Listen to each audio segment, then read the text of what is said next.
Today I am going to teach you class 12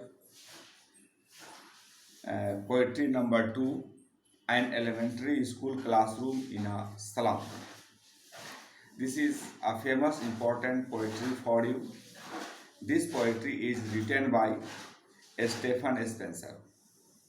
First you know about the poet.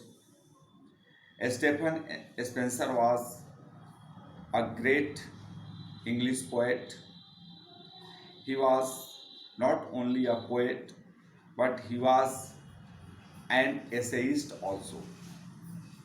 He took a deep interest in politics also and declared himself to be a socialist and pacifist also.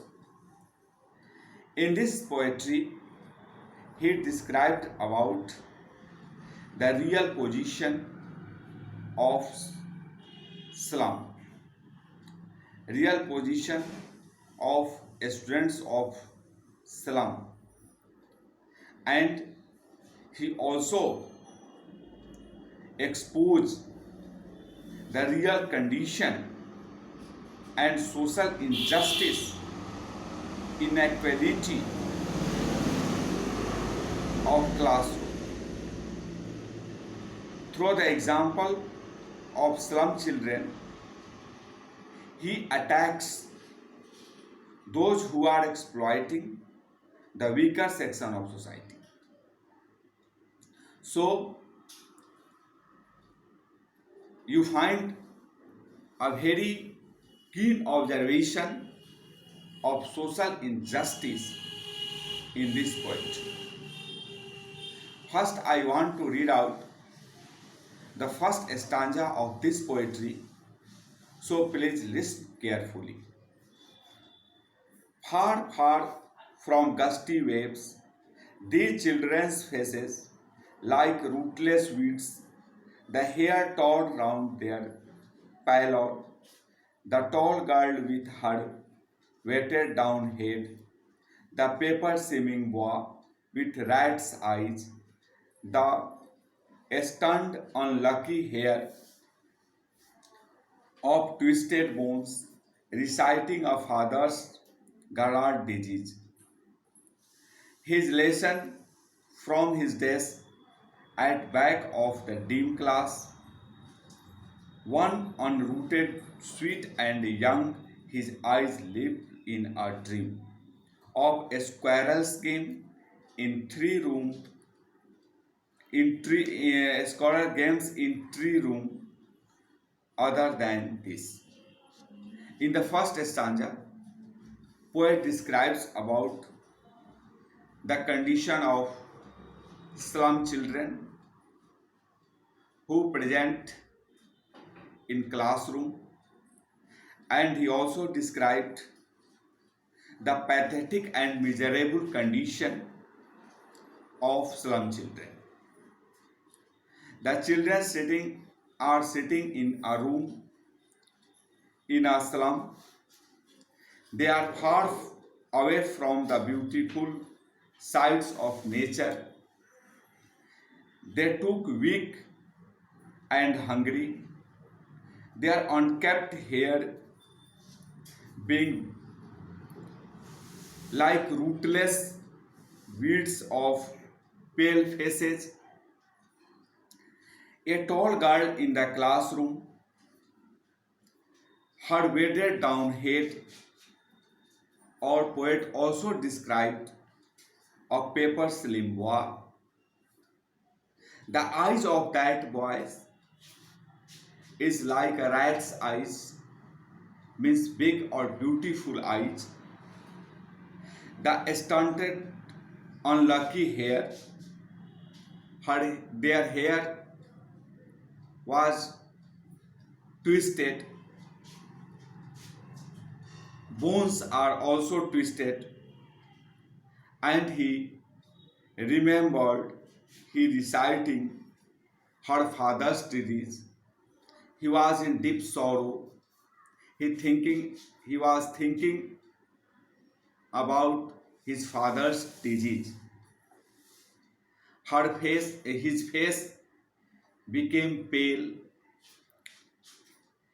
His lesson from his desk at back of the dim class, one unnoted, sweet and young, his eyes live in a dream of a squirrels came in tree room. Other than this, the boy sitting in the class is an thin as paper. He has big eyes like a rat. Another boy in the classroom, the inheritor or heir of father's disease, and he has stunted growth of his bones are twisted. There is another sweet boy also sitting at the back of the class, and he is sitting there and dreaming of squirrels games in a room other than the classroom.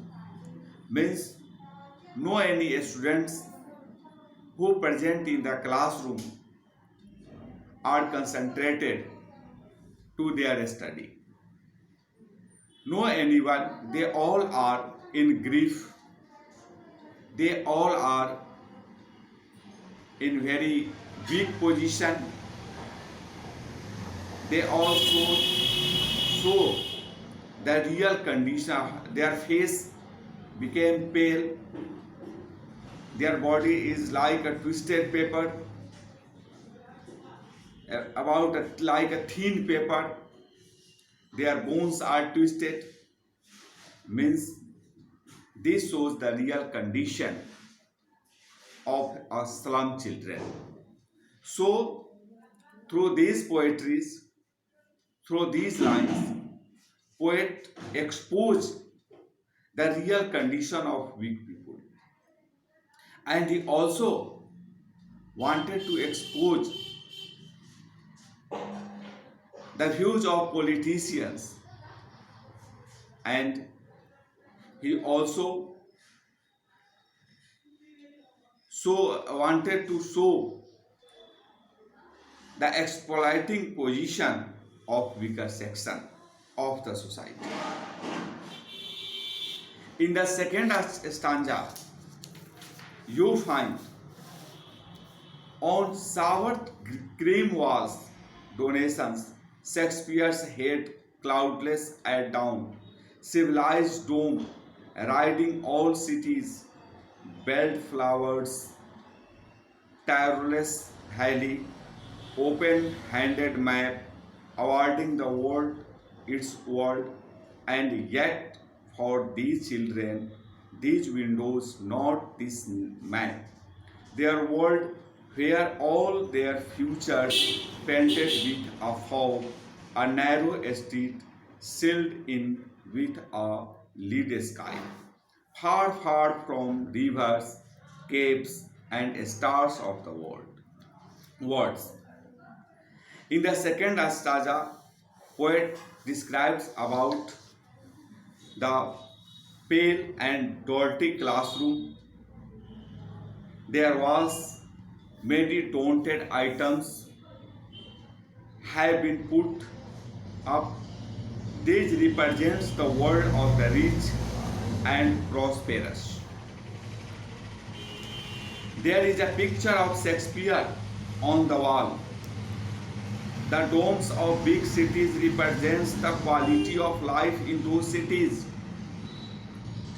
The early morning sky is shown as cloudless in ancient pictures. In another pictures,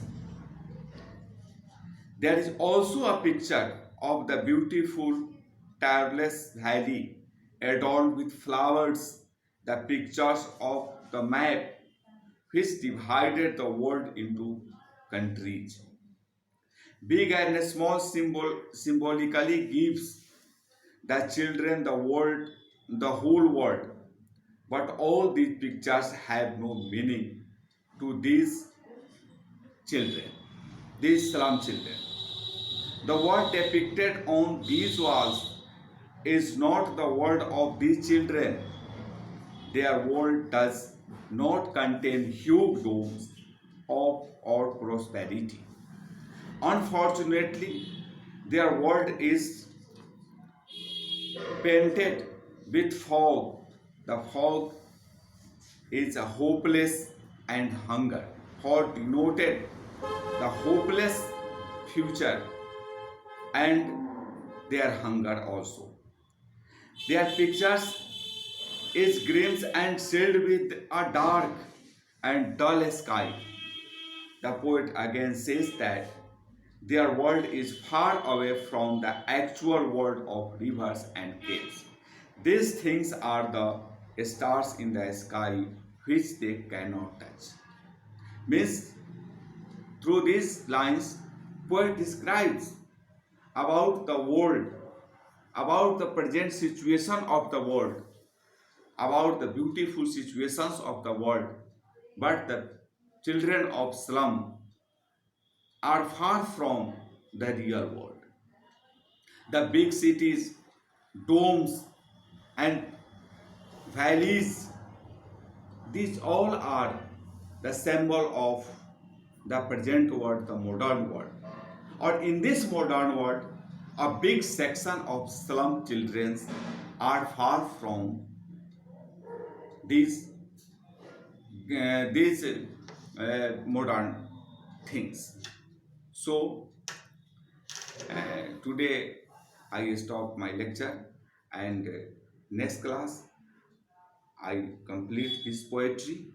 So please read this poetry and try to understand, go through the poetry